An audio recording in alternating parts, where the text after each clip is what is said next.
안녕하세요. 네, 안녕하세요.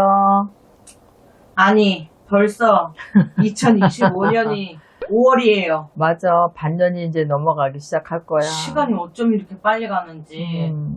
이번 시간에는 2025년 을사년 하반기 준비를 해야 돼서 쥐띠 운세를 나이별로 말씀 부탁드릴게요. 뭐 쥐띠 운세 하면은 일단은 너무 많은 분들을 다 봐드릴 수가 없어, 나이대를. 네. 그래서 간단하게 지금 18 정도 되면은 이제 이런 어린 학생들을 둔 학부모가 계시니까 18부터 볼게. 네네. 18의 이 무자생들은 이 작년 그 삼재 영향 때문에 올 상반기까지는 계속해서 그런 것들이 좀 이어져 와 있었어. 근데 하반기부터는 그래도 풀리는 운기라서 괜찮고 운이 살아나니까.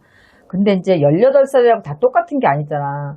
왜냐면 생일이 틀리고 집안의 가정의 어떤 이런 것들도 다 틀리기 때문에. 그래서 18에 조상 가물이 많은 자손들이 있어. 특히 요런 자손들은 삼재 뒤끝에 수가 좋지 못하기 때문에 특히 집안에 상이 들어있다든가 그런 경우에는 이렇게 조상 가물 있는 자손들은 귀문도 같이 있기 때문에 이런 것들을 빨리 풀어줘야 공부에 더 전념도 할 수 있고 그전보다 또 생각지도 않은 이상한 행동을 한다든가 아이가 완전 패턴 자체가 바뀌었다든가 그러면 얼른 풀어줘야 돼. 왜냐면 이제 대학교 들어가고 중요한 시기이기 때문에 그래서 피해갈 수가 그렇게 해야지 피해갈 수가 있고 중요한 시기니까 방황하지 않도록 부모님들이 좀 알아보시고 사주도 좀 보시고 해서 빨리 잡아주시면 될 것 같고 30의 우리 병자생들은 면접 시험을 본다든가 취직 때문에 아니면 공무원 시험 이렇게 관공서에 도전하는 데는 문이 열려 있어. 그러니까 중간중간 정체기는 있지만 긍정적인 메시지가 분명히 있거든. 그래서 5월생, 또 8월생, 12월생들은 꿈꾸던 것들이 이제 현실로 이어지는 형국이야. 그러니까 충분히 노력과 준비가 돼 있다면 분명하게 좋은 일, 성과 이런 것들이 다 이루어질 수가 있거든. 그러니까 직장인 같은 경우에는 조금 큰 기대를 하지 않고 조금 욕심도 내지 않고 내년에 어떤 도약을 할 수 있는 길들이 있거든. 그러면 분명히 올 하반기에 어떤 징검다리 역할을 해줄 수 있는 것들을 본인들이 구축을 해놔야 돼. 그래서 갓서른의 병자생들은 직장인들은 특히나 올해 어떤 큰 욕심을 내는 것보다 내년을 준비하기 위해서 내년에 초년에 좋은 운들이 들어오는 경우들이 있거든.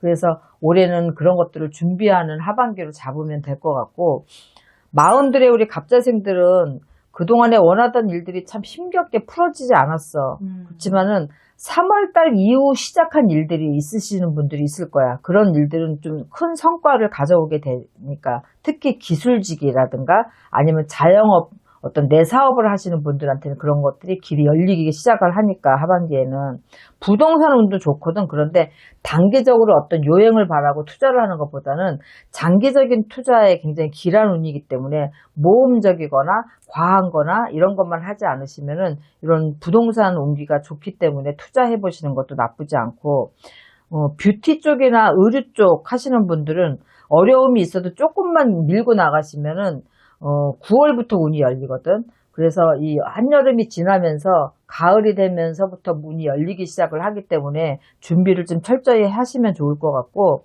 40들의 우리 직장인들 조금 많은 성장을 하는 시기거든. 그래서 자기 개발의 전력도 좀 잘하고 그러시면은 굉장히 직장에서도 좋은 성과나 좋은 평가를 받을 일들이 생기니까 그렇게 하시고 이 애정운 같은 경우 보면은 조금 재회운이 있어서 헤어진 사람, 새로 헤어진 인연하고 다시 만나게 되는 거야. 이게 일적으로 내 거래처가 끊어졌던 거래처가 다시 들어올 수도 있고 아니면 또 만나다가 헤어진 연인이 있다 그러면 재회운도 있고 하기 때문에 이런 것들은 참고를 하시고 우리 40들의 갑자생들은 대인관계에 있어서는 감정의 기복이 좀 심해지는 시기이기 때문에 충돌이 있을 수가 있거든. 그래서 언행에 조금 신중을 가하셔야지 이런 어떤 충돌들이 일어나지 않으니까 이런 거에 조금만 신경 쓰시면 될 것 같아. 그리고 쉬운 넷의 우리 임자생들은 25년 하반기에는 재물운이 그래도 안정적으로 흘러가는 운기야. 그래서 부동산이나 문서운도 굉장히 좋지만 추가적인 어떤 부수입이라든가 아니면 금전적 기회를 잡을 가능성 이런 것들이 굉장히 많이 열려 있어 하반기부터는. 그래서 욕심만 내지 말고 조금 장기적인 안목을 가지고 가는 것들은 내가 조금 더 계획을 구상을 해서 실현하시는 데는 크게 문제가 없다 보고 다만 가정 내에 좀 지출이 늘어날 수 있으니까 그런 부분에 있어서는 대비도 하고 계획도 세우셔야 되겠지. 실수 없이. 애정운 같은 경우는 조금 그동안에는 서로 소원해지거나 서로 이제 충돌이 많거나 삼재 영향에 있어서 많이 힘들으셨는데 훨씬 더 돈독해지고 신뢰감도 좀 쌓여가는 애정운이 들어와 있기 때문에 좀 좋아질 거야. 그 대신 이제 솔로 같은 경우에는 새로운 인연은 만나지만 이거를 이제 나이가 있으니까 급하게 서두른다거나 그러면 오히려 더 멀어질 수가 있어. 그래서 차근차근히 서로를 알아가는데 시간을 좀 들이고 공을 좀 들이면 좋은 소식이 있을 수 있다라고 보고, 대인관계에서는 굉장히 주변 협력이 필요한 시기이기 때문에 인맥을 좀 넓힐 수 있는 그런 기운들이 많이 들어와 있을 때 유연성 있게 잘 풀어서 내 걸로 좀 만들고 관계도 좀 돈독히 하시면 내가 하는 사업이라든가 귀인운이 들어올 때라든가 이럴 때 큰 도움을 받을 수 있으니까 인맥을 넓혀가는데 좀 치중을 많이 하셨으면 좋겠고, 66에 6살의 경자생들은 올해 운기가 굉장히 안 좋아요. 자손으로 인한 풍파가 예상이 되기는 하지만